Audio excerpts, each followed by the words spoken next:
The sound of the piano. Theo was 8 when he first sat in front of a piano. He didn't know the names of the keys, he didn't care. His fingers danced across them like they belonged there, pressing softly, not to play songs, but to feel something he couldn't name. The music teacher, Mrs. Alden, watched from the doorway and said to herself, "Mrs. Alden, he's carrying something heavy." She was right. Theo had already learned how to be quiet. Not out of shyness, but necessity. His house was a place of tiptoes and timing. His mother was sweet but tired, always chasing bills and sleep.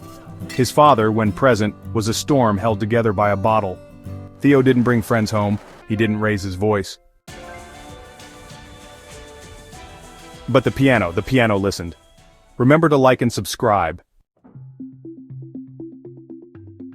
Mrs. Alden offered him lessons after school, for free. Said it was a gift, but Theo knew kindness like that usually came with silence in return. He never asked why, he just showed up every day, sat straight and played. By the time he was 10, he was better than the high school kids. People started noticing. The school invited him to perform at the winter recital. They bought him a second-hand blazer that was too big. He didn't care, it felt like being seen. That night he played Debussy. When he finished, the auditorium was still. Then came the applause. Not polite, but real.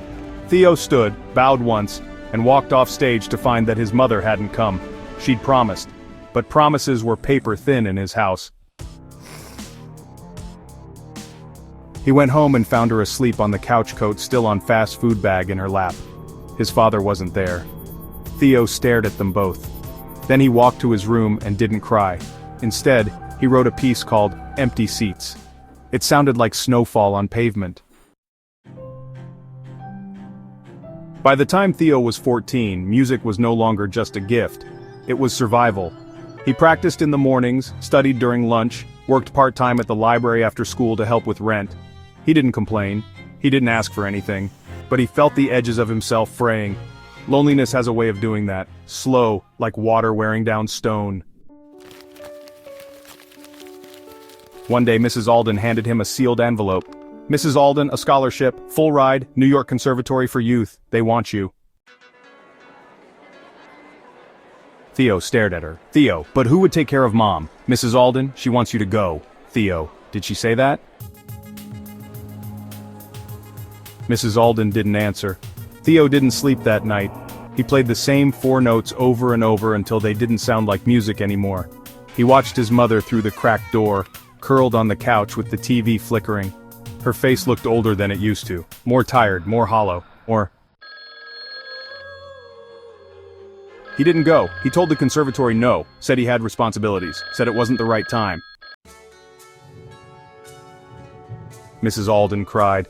He didn't understand why it made her angry. "Mrs. Alden, some cages," she said, "aren't made of bars. They're made of love we don't know how to leave behind." Time passed. Theo graduated, got a job fixing instruments at a local shop, taught lessons at night, played in empty churches when no one was around. His name never made it to concert posters. But kids learned his songs. They carried his melodies into living rooms and recitals. And sometimes, when a student played something just right, Theo would close his eyes and imagine a stage that had once been his. His mother got sick. He was there every day. He sat by her bed and played her favorite tune on a small keyboard he brought from home. Her eyes stayed closed, but he saw her smile. She passed in February. After the funeral, Theo went back to the apartment alone, sat at the old upright piano, ran his fingers across the worn keys. He hadn't touched it in weeks. Then he played everything, all the sorrow, all the silence, every note he had ever swallowed, every goodbye, every missed chance. The neighbors said they heard music that night that sounded like grief finally finding its voice. Theo never left the city, but his music did. A girl named June, one of his youngest students, recorded his original piece, Empty Seats, and posted it online. It went viral. People around the world heard the sadness in it, and something in them shifted. Theo never asked for fame, he only wanted someone to listen, and at last they did.